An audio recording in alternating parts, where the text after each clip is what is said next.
I suffer from hair loss and polycystic ovary syndrome. If you're interested in learning how PCOS could be causing hair loss and remedies to combat it, make sure to stick around to the end. Hi, my name is Iman, and as I mentioned, I suffer from hair loss and also polycystic ovaries. Polycystic ovary syndrome is when you have undeveloped egg sacs that are around 8 millimeters in size and are on the most part harmless. So the follicles are undeveloped sacs, which means the eggs can't be fertilized because they cannot be released, which means ovulation doesn't take place. It's quite difficult to know how many women have polycystic ovaries, but it's around 1 in 10 women, so it's a lot. So around 50% of women don't have any symptoms whatsoever, and 70% go undiagnosed. It can lead to a wealth of health issues like infertility, which is a big one, diabetes, and cardiovascular disease. So the main symptoms are irregular periods, so you get periods early or late and they are excruciatingly painful. Excess androgen hormones. So polycystic ovaries can really mess up your hormones, and that's why you get a lot of people that get facial hair or hirsutism, which is a lot of body hair and facial hair. Now, luckily I didn't have any of these symptoms. The way that I found out that I had polycystic ovary syndrome is that I was getting a ultrasound for my UTI, and the doctors discovered that I had undeveloped follicles, which was the polycystic ovaries. More recently, I got my blood tested and I have extremely high levels of testosterone. So as I mentioned, polycystic ovary syndrome really messes up your hormones. Now, it's only recently that I've realized that polycystic ovary syndrome can actually trigger hair loss, and specifically AGA, which is androgenetic alopecia. It's frustrating because when I first got diagnosed with PCOS, hair loss wasn't a symptom, and they said explicitly that PCOS doesn't cause hair loss. I now have found out that this is true. PCOS causes hair loss. The hormones, the excessive androgens, the testosterone, this blocks the hair follicles, and the hair gets smaller in diameter, in thickness, in health, and it becomes more dry and brittle, and you can see more of the scalp. The worrying thing is that this continues to happen until the hair follicle doesn't get produced any longer. Your hair follicles are slowly dying. It's such a morbid thought, but you have to stay positive. The main culprit is DHT, which converts to testosterone and binds to the hair follicles, making it smaller, miniaturizes it, making it dry and brittle. And I definitely feel, as time has gone on since when I hit puberty and probably when my polycystic ovary syndrome started to occur, my hair has been progressively going down that route. Unfortunately, because it's so common, that it is very hard to know that you have polycystic ovary syndrome unless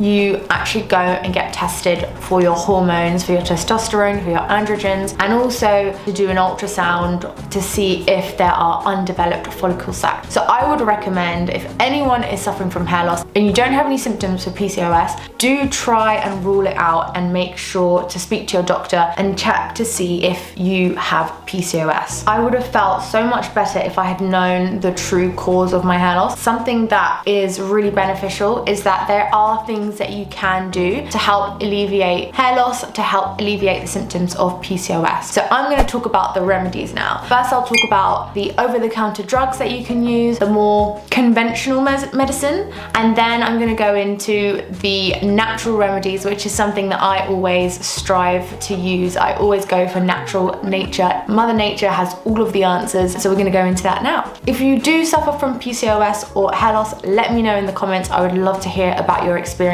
and just to know that there are other women like me suffering from the same thing. The first OTC medicine is contraceptive pills to help regulate your hormones. So your hormones are causing the issues, are causing your hair loss to occur. So trying to regulate that by taking either Yasmin or Diane, this will help to regulate your hormones. There is also another medicine called metformin, which is a diabetic medicine, and this also helps to relieve the symptoms of PCOS. I would stay clear of contraceptive pills because there is a whole host of side effects and long-term effects of taking these contraceptive pills. I did actually take Yasmin back in the day when I had acne, and it was a mistake and I do regret taking it. But if you are already on contraceptive medicine, I would speak to your doctor about finding one that is more friendly for PCOS, that will help regulate your hormones. Now let's talk about the natural alternatives. So the first thing is that I want to highlight is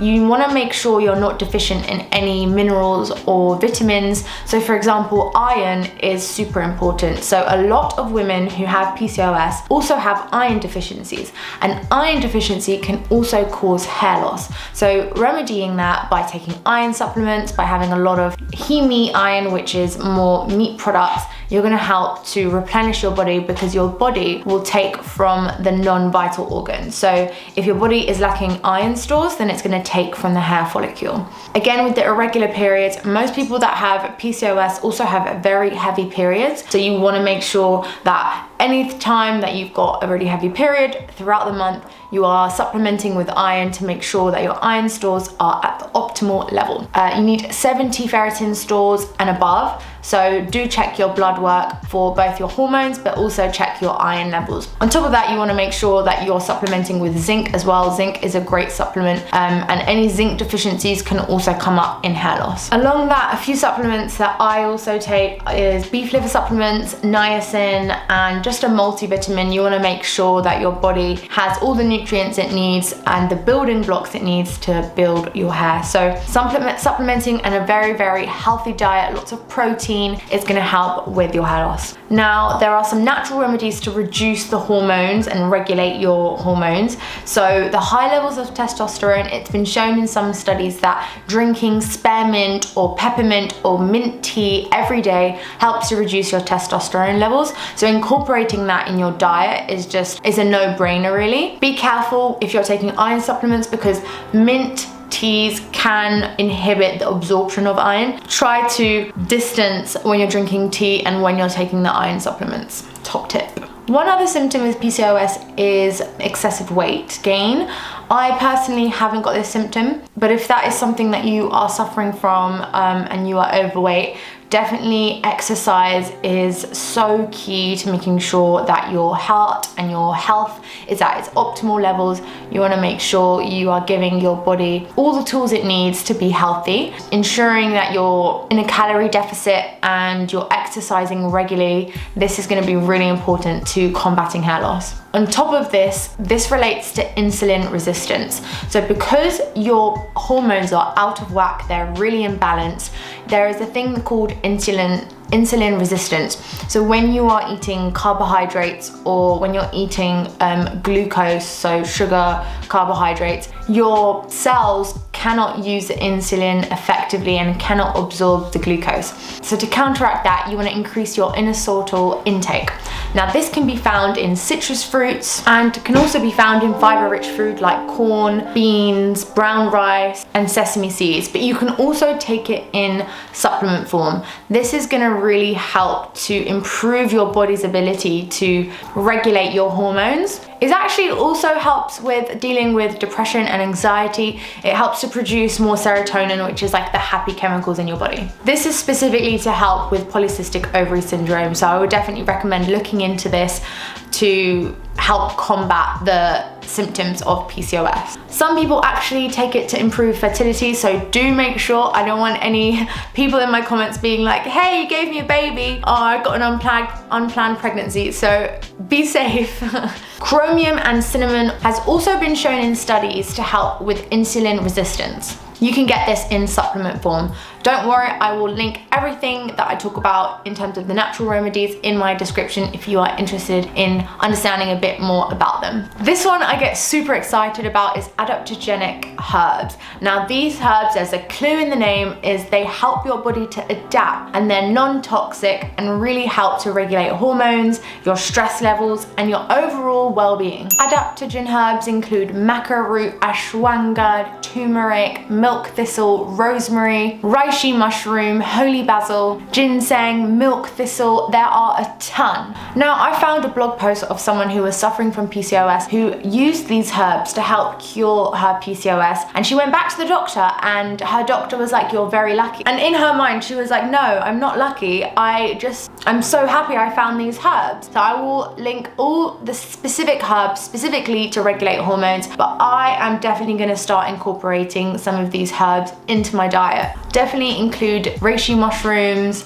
maca root, licorice, and white pony. Getting multiple herbs and drinking them in a tea every day, this is gonna be the most effective and have the most promising lasting effects on your hair loss. Also want to add that omega-3 and omega-6, especially eating fatty fish, evening primrose oil to help regulate hormones, is also going to be super beneficial. Cut out the processed foods. You want to be eating whole foods only. Now, on to my last point. Now, this one I found via Reddit. Very, very interestingly, is that a keto diet can help reverse hair loss. Now, I found loads of anecdotes from people who were suffering from hair loss, had PCOS, went on a keto diet and completely reverse their hair loss. Now, a keto diet is if you have a low carb diet and focus on fats and protein. So eating more animal products and healthy fats like avocado, coconut oil, olive oil, and reducing the carb intake. So that's pasta, bread, brown rice, any starchy foods like potatoes, even quinoa. Now, I actually haven't tried this, but I definitely want to try it at least for a few months to see how it goes.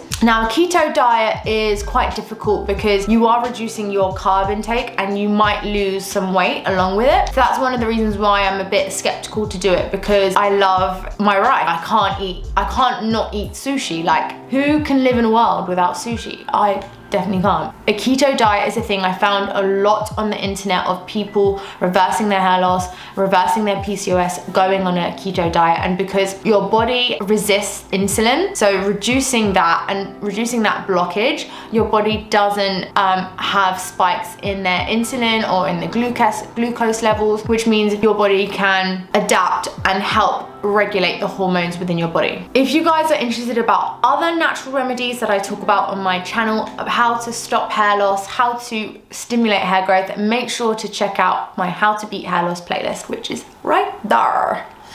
Thanks guys, I will see you in the next video. Bye!